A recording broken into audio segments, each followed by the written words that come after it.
Hello అందరికీ welcome back to my YouTube channel. ఈ రోజు అయితే నేను లాంగ్ వీడియో చేద్దాం అనుకున్నా. ఇంకా దానికోసమని ఈ రోజు అయితే ఏమేం చేసామో అవంతా కూడా షూట్ చేశాను. నేనైతే వీడియో అయితే లాస్ట్ వరకు చూడండి. ముందే చెప్తున్నా, ప్లీజ్ వీడియో కనుక నచ్చితే ఒక చిన్న లైక్ చేసి సబ్స్క్రైబ్ చేసుకోండి ప్లీజ్. మా ఓన్కైతే వాళ్ళ అక్క లేకుంటే అస్సలు టైం పాస్ కాదు. కానీ ఇంకా వాళ్ళ అక్క స్కూల్ నుంచి ఇంటికి వచ్చినప్పటి నుంచి ఇంకా ఫుల్గా ఆడుకుంటారు ఇద్దరు. ఇంకొకసారి అయితే పాప అయితే వాడిని అస్సలు పట్టించుకోదు, వీడే పాప వెనుక తిరుగుతూనే ఉంటాడు.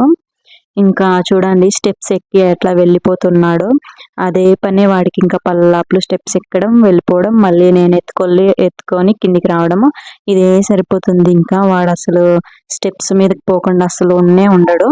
నేనైతే ఇంకా ఈరోజు బిర్యానీ చేద్దాం అనుకున్నా. చాలా రోజులు అయిపోయింది బిర్యానీ తినక, అందుకనే తినాలనిపిస్తుంది. ఇంకా అందుకని చికెన్ తీసుకురమ్మంటే ఇంకా చికెన్ తీసుకొని వచ్చారు. ఇప్పుడైతే నేను బిర్యానీ స్టార్ట్ చేశాను అనమాట చేయడము. ఫస్ట్ అయితే అల్లం వెల్లుల్లి రెండు మిక్సీ పట్టుకున్నాను. ఆ తర్వాత అయితే కొత్తిమీర పెరుగు వేసి మిక్సీ పట్టుకున్నాను. అవంతా కూడా ఒక బౌల్లో వేసేసుకున్న తర్వాత చికెన్ మసాలా, గరం మసాలా, మిరప్పొడి, ధనియాల పొడి అన్ని కూడా వేసేసి మ్యాగ్నేట్ అయితే చేసుకున్నాను చికెన్ని కొద్దిసేపు. మా వారు ఏంటంటే ఆ రోజు నన్ను చాలా తొందర పెట్టాడు. ఇంకా చాలాసేపు కూడా మ్యాగ్నేషన్ చేయలేదు చికెన్. ఇంకా తర్వాత అయితే ఫాస్ట్గా చేస్తున్నాను, ఎందుకంటే తనకు అర్జెంట్ వర్క్ ఉంది, అందుకని వెళ్ళిపోవాలి అనేసి అన్నారు. కానీ నేనైతే ఇంకా బిర్యానీ చేసేపటికి వెళ్ళిపోయారనమాట. తినకుండానే ఒక వాటర్ మిలన్ కట్ చేసుకొని సగం తినేసి ఇంకా వెళ్ళిపోయారు. అలాగే పాపం ఏం తినకుండా వెళ్ళిపోయాడు. ఇంకా ఆ తర్వాత నేనైతే ఇంకా బిర్యానీ అయిన తర్వాత మళ్ళీ కాల్ చేస్తే మళ్ళీ ఇంకా ఇప్పుడే రాను, ఇంకా ఆఫ్టర్నూన్ పైన పడుతుంది అనేసి అన్నారు. ఇప్పుడైతే నేను ఒక ప్యాన్లో జీలకర్ర, ఇది ఉంటుంది కదా చెక్క, లవంగాలు, ఇలాచి అవన్నీ కూడా వేయించి పొడి కట్టుకొని పెట్టుకున్నాను. అవన్నీ మెత్తగా మిక్సీ పట్టుకొని పెట్టుకున్నాను అనమాట. తర్వాత వేద్దామని చెప్పేసి మెయిన్ అదే వేయడమే మర్చిపోయాను. మరపు ఏ రేంజ్లో ఉందో ఇంకా మీరే అర్థం చేసుకోండి. అది వేయడం మర్చిపోయాను. ఇంకా అయ్యో అనిపించేసింది. ఇంకా లాస్ట్ లో అది వేసి ఇంకా టేస్ట్ బాగుండేది. ఆ తర్వాత చికెన్ అయితే ఇంకా స్టవ్ పైన పెట్టేసి అది బాగా వేగిన తర్వాత ఇంకా ఈ ఆనియన్స్ కూడా అందులో వేసేసి ఇంకా కొద్దిసేపు మూత పెట్టేసాను. ఆ పక్క అయితే రైస్ కి పెట్టాను వాటర్ వేసేసి. అవి మరిగిన తర్వాత ఇంకా అందులో రైస్ వేసుకుంటే ఇంకా 70% అట్లా ఉడకబెట్టాలి. ఈ లోపు నేనైతే ఇంకా గిన్నెలు అయితే మళ్ళీ ఎక్కువ పడితే కడుక్కోలేమని చెప్పేసి తొందరగా అయితే కొన్ని కడిగేస్తూ ఉంటాను. అప్పుడే పడిన వెంటనే కడిగేస్తూ ఉంటాను అనమాట.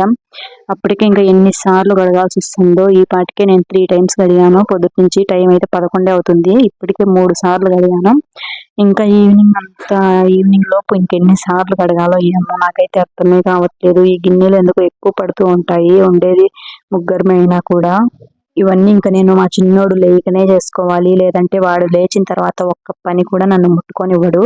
ఇంకా అందుకని ఇప్పుడైతే ఆ రైస్ అయితే బియ్యం ఉడికేలోపు, ఇంకా బియ్యం వేయలేదు, ఆ ఎసరు కాగేలోపు నేనైతే ఇంకా బయట చితుకు అంతా మొత్తం ఉంది కదా, ఇదంతా ఊడ్చేద్దామని చెప్పేసి వచ్చాను. ఇంకా ఇది మొత్తం ఊడ్చేసరికి 15 minutes పట్టింది. ఇంకా అదంతా ఊడ్చేసిన తర్వాత ఈ లోపు వేసరికి ఆగిపోయింటే అందులో బియ్యం అయితే వేసేసాను. కొన్ని బాస్మతి రైస్, అట్లనే నార్మల్ రైస్ రెండు. ఈ లోపు చికెన్ కూడా సగం పైన ఉడికిపోయిన తర్వాత ఇంకా రైస్ కూడా ఒక 70% ఉడికిపోయిన తర్వాత ఈ చికెన్ లోకి ఇంకా రైస్ వేసేసుకోవడమే. అంతా వేసేసుకున్న తర్వాత ఇంకా చికెన్ కూడా ఒక 80% అట్లా ఉడికితే సరిపోతుంది. ఇంకా ఇదంతా రైస్ మొత్తం వేసేసుకోవాలి, ఈవెన్గా స్ప్రెడ్ చేసేసుకోవాలి. ఫ్రైడ్ ఆనియన్స్ ఉంటే ఇంకా బాగుంటుంది. నేను ఇంకైతే ఫస్ట్లోనే వేసేసాను కదా, అవే ఆనియన్స్ ఇంకా తర్వాత అయితే వేయలేదు. ఇంకా ఆ తర్వాత పైన కొత్తిమీర, పుదీనా వేసిన తర్వాత మళ్ళీ కొద్దిగా రైస్ ఉంటే అది కూడా వేసేసాను. ఆ తర్వాత మళ్ళీ కొంచెం పుదీనా, కొత్తిమీర వేసేసిన తర్వాత కొంచెము ఈ నెయ్యి ఉంటుంది కదా, ఇంకా ఆ నెయ్యి కూడా వేస్తే చాలా బాగుంటుంది టేస్ట్ అయితే. బిర్యానీ నెయ్యి ఫ్లేవర్ అనేది చాలా బాగా తెలుస్తుంది. ఇంకా ఇప్పుడు దమ్ పెట్టేసుకోవడమే. ఇంకా ఏదైనా వెయిట్ పెట్టేసి ఒక 30 minutes మీడియం టు లో ఫ్లేమ్లో అయితే పెట్టుకోవాలి. నాకైతే కొద్దిగా లేట్ అయిందేమో, అందుకని తొందరగా మాడిపోయింది అనమాట, అడుగంటేసింది కొంచెము. ఇదైతే మనకు అలవాటే లేండి, బిర్యానీ ఎప్పుడు చేసినా మాడిపోతుంది. సరిగా చాలా సార్లు ఇట్లానే జరిగింది. ఇప్పుడైతే ఇంకా బిర్యానీ రెడీ అయిపోయింది. ఇంకా నేను తినేస్తున్నాను అనమాట. ఇంకా వాళ్ళు వచ్చే టైం లేట్ అవుతుంది కదా, అందుకని ఆకలి అవుతుంది నాకు. అప్పటికే నేను ఏం తినలేదు. పాపకు కూడా పెట్టేశాను. పాప కూడా చాలా ఇష్టం తినింది. ఈసారి కొంచెము స్పైసీగా ఎక్కువ లేదనమాట, కారం తక్కువగానే ఉంది. అందుకని బాగా ఇష్టంతో తినేసింది పాప అయితే.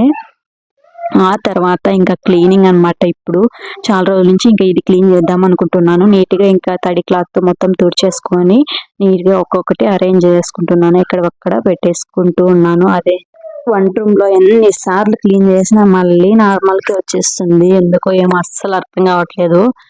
చాలా సార్లు నాకు ఇంకా ఇదే పని అనమాట. చాలా సార్లు క్లీన్ చేస్తాను, మళ్ళీ మామూలు అయిపోతుంది.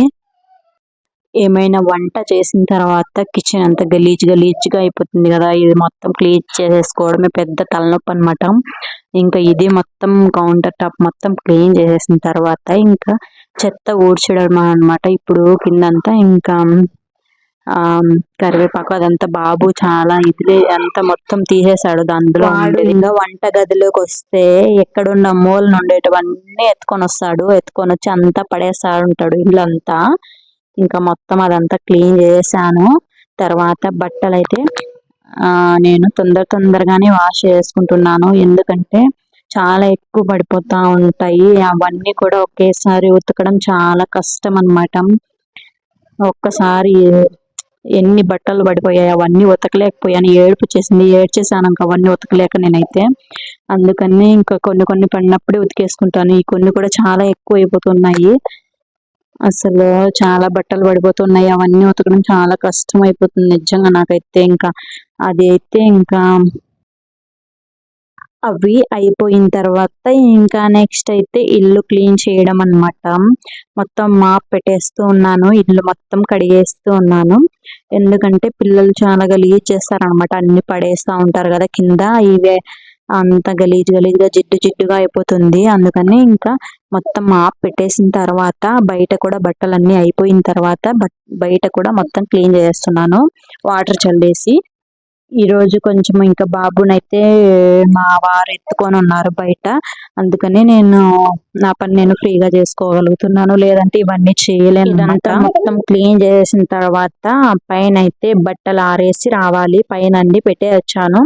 అవన్నీ ఇంకా ఆరేసేస్తే సరిపోతుంది. ఇంకా బాబునైతే బయట, బాబు పాప ఇంకా ముగ్గురు అయితే బయట కూర్చొని ఉన్నారు. వాళ్ళు ఇంకా ఇంట్లో ఉడుకు కదా, చాలా ఉడుకు పెడుతుంది ఇక్కడైతే. అవి అయిపోయిన తర్వాత అన్ని వర్క్స్ కంప్లీట్ అయిపోయిన తర్వాత ఇప్పుడైతే ఇంకా స్నానం చేసేయాలి. ఫ్రెష్ అయిపోయిన తర్వాత బాబుకైతే ఇంకా ఫుడ్ ప్రిపేర్ చేయాలన్నమాట. ఇంకా క్యారెట్ అయితే ఉడకపెట్టి పెట్టాను, చాలాసేపు అయింది. ఇంక ఇప్పుడైతే అది మిక్సీ పట్టేసి వాడికైతే ఇంకా క్యారెట్ అయితే నేను తినిపించేస్తూ ఉన్నాను. ఈరోజు నాకైతే ఒక్కటే కన్ఫ్యూజన్ అనమాట, పిల్లలకి ఏ ఫుడ్ పెట్టాలి అన్నది. ఇంకా అదైతే మీకు ఏమైనా తెలిస్తే మంచి రెసిపీస్ ఉంటే ఒకవేళ షేర్ చేయండి. పిల్లలకి హెల్దీగా ఎట్లా పెట్టాలి అన్నది ఫుడ్. అది కొంచెం నాకు ఏది పెట్టాలో అసలు అర్థం కావట్లేదు అనమాట. అందుకోసమే అడుగుతున్నాను. ప్లీజ్ వీడియో గనక ఇంతవరకు చూసారు కదా, ప్లీజ్ వీడియో నచ్చితే ప్లీజ్ ఒక చిన్న లైక్ చేసి మన ఛానల్ని సబ్స్క్రైబ్ చేసుకోండి. మళ్ళీ ఇంకొక వీడియోతో అయితే కలుద్దాము. ఇంకా బాబుకి కూడా ఫుడ్ తినిపించేసాను. క్యారెట్ అంతే, అంత తినలేదు, సగమే తినాడు. వీడియో నచ్చితే సబ్స్క్రైబ్